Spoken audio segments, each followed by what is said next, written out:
Catching the hum, Catching the hum, did you feel that shift? catching the hum.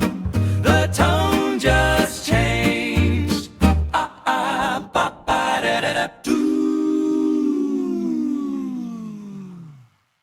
We're now outside cleaning the pool. I found the water really heavy. It is. It does feel heavy today. So you're going to do your magic and tell them about your magic Oh, but how I release the pool?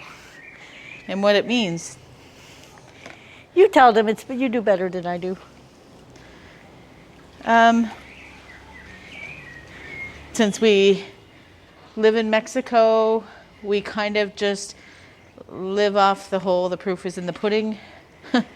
Kind of like what the Mayan people here do.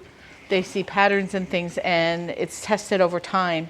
So a lot of the fixes for things that we found around here don't make sense to our Canadian logical brains. A lot of the fixes around here don't make sense, but they work. Like, Yeah, for some reason they work. A lot of our Canadian stuff doesn't work. So for whatever reason, that's just how it is. And so we started to adapt to that by just seeing how things react and not hanging on to any kind of narrative. We look at how things happen and why and when, and we make note of it. We have really changed a lot. I mean, I think we've said before, you know, I've always been kind of looking at patterns and relying on intuition.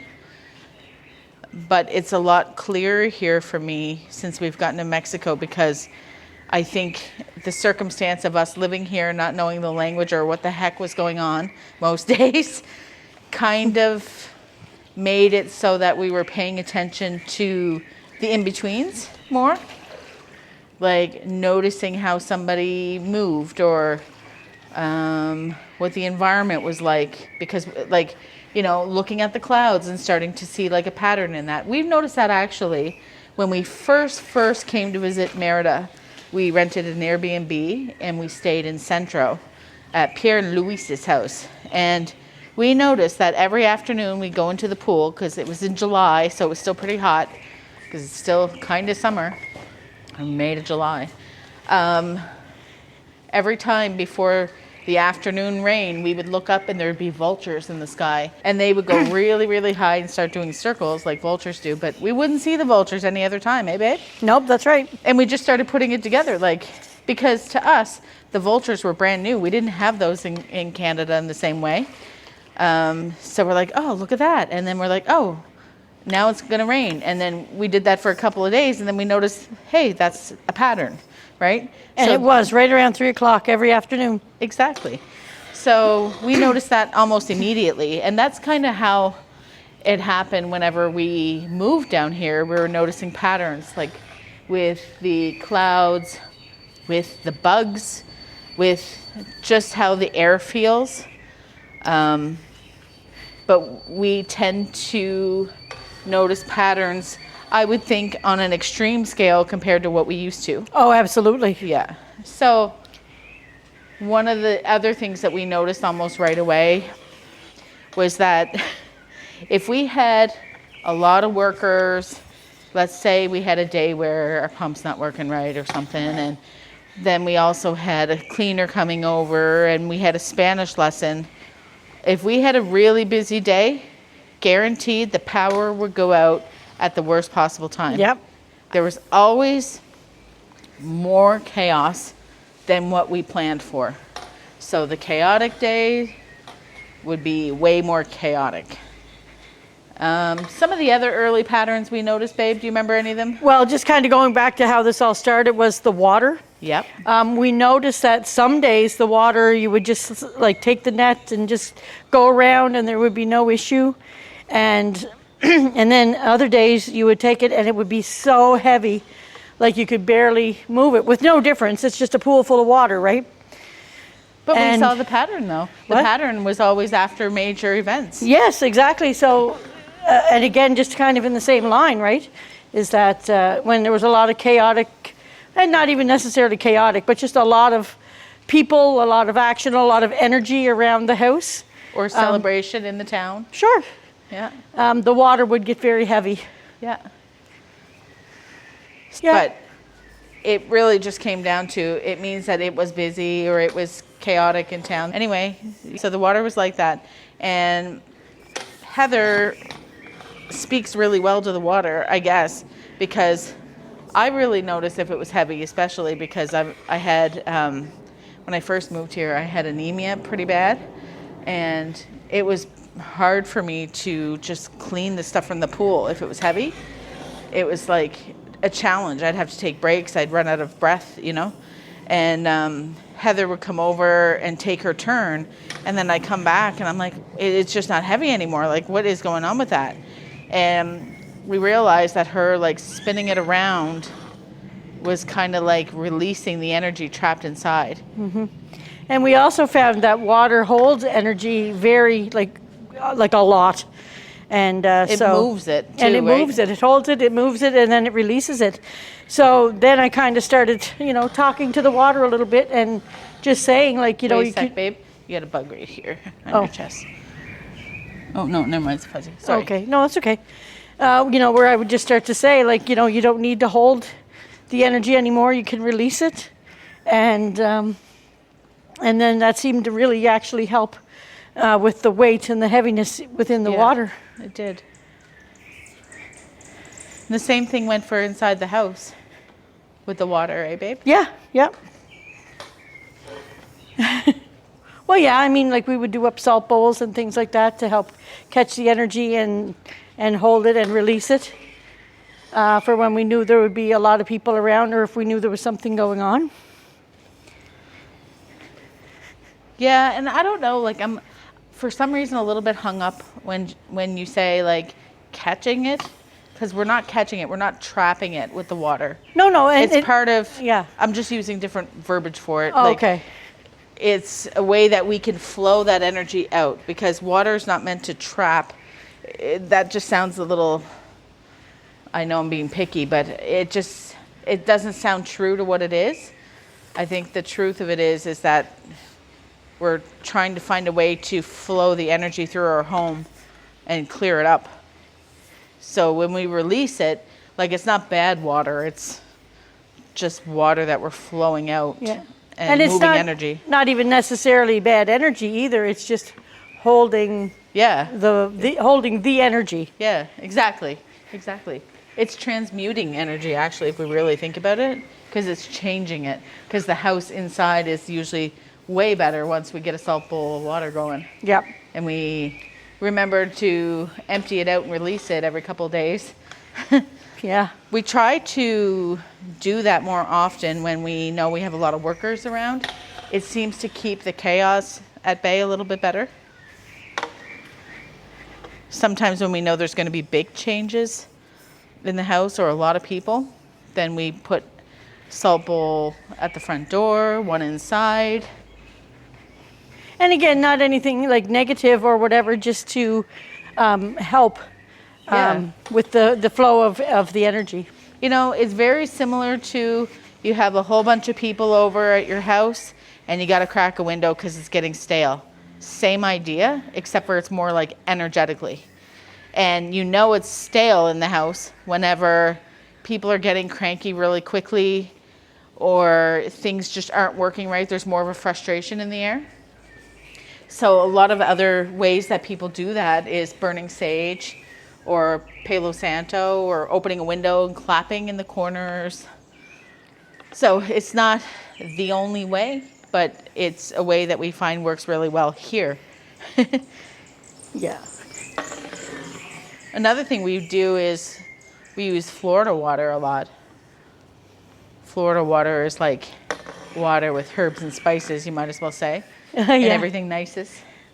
Herbs and spices. It's kind of like, you know how like sage clears negative energy and Palo Santo doesn't just clear negative energy, it brings in good energy. It's kind of like the same idea where Florida water seems to do, it gets rid of negative, it brings in positive, and it adds like almost like the temperance card in tarot where it's more like more of a flow Like it just allows things, because like you need to have some challenging experiences sometimes to learn things.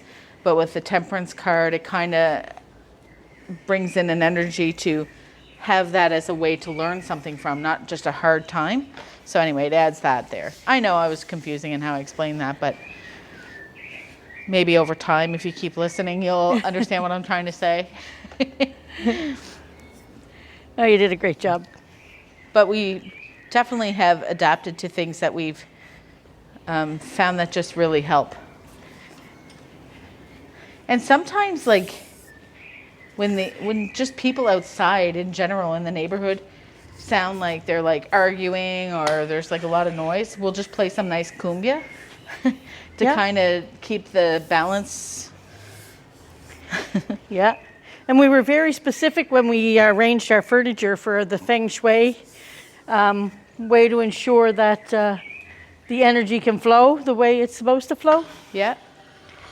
And we use Persia as really like a good tool, really, to tell us when things are problematic. Like if we have the furniture in a way that, you know, allows a space for corners, she'll go in the corners and start seeing things and meowing and going crazy. And if we put something in the corners to kind of break up that corner energy, she relaxes. Persia's been a big help with a lot of stuff like that. We kind of see her as like a little guardian, and she can see more and sense more than we can. And we kind of watch for her because she's the first alarm before something happens. So what Heather's doing right now is Trying to do. no, she's taking the really tall pole, because she has extended the pool pole, and she's dumping it into our garbage can. That's another thing that reminds me of Pierre and Louise's house, because like what we wanted to do is just empty the pool and put it on the grass, but since we have a nicer lawn area now and less leaves, then we just put it right in the garbage can just to keep it clean Yeah. and help keep the algae down. Yeah, for sure. And especially since we just kind of sprayed for that today, it'd be nice to keep it down. The pool has been a pretty important thing in our lives here. It really helps to keep us balanced all day by just the temperature of it all. Yep. Like going in the morning and getting cooled off, like you just stay more cooled off during the day. Yeah, for sure you do. And working with the pool and the weather is been challenging for us because we're new at pools, but also the leaves that we get here are just outrageous. And so we've spent a lot of time cleaning the pool, but eventually we got so many leaves here when the seasons changed, and we couldn't keep up with it. We could go out literally every half hour and spend the whole time cleaning the pool. And if you don't clean it, it immediately turns to algae, and then you're dealing with putting extra chemicals like shocking the pool, and it's just like such a complete shit show. What do you think of that? Yeah. How many times we've had that problem? Oh, yeah, a lot. Yeah. And that's why we, I know most people even just have a person come in once a week or once every 2 weeks, but we were just so nervous about the leaves and things, and we had so many. We actually have a company come in twice a week, Mondays and Fridays. Yeah. And it's just to ensure, and because what Tracy said, like it's just such an important part of existing down here is like if you don't have your pool and you can't go swimming, which had happened to us for a couple of weeks, it really impacted our day-to-day life here. Like we weren't cooling off, we were hot, like more hot. And Having poor sleep, poor sleep, yeah. not going out and enjoying ourselves because we were already starting at 90% heat. Yeah, exactly.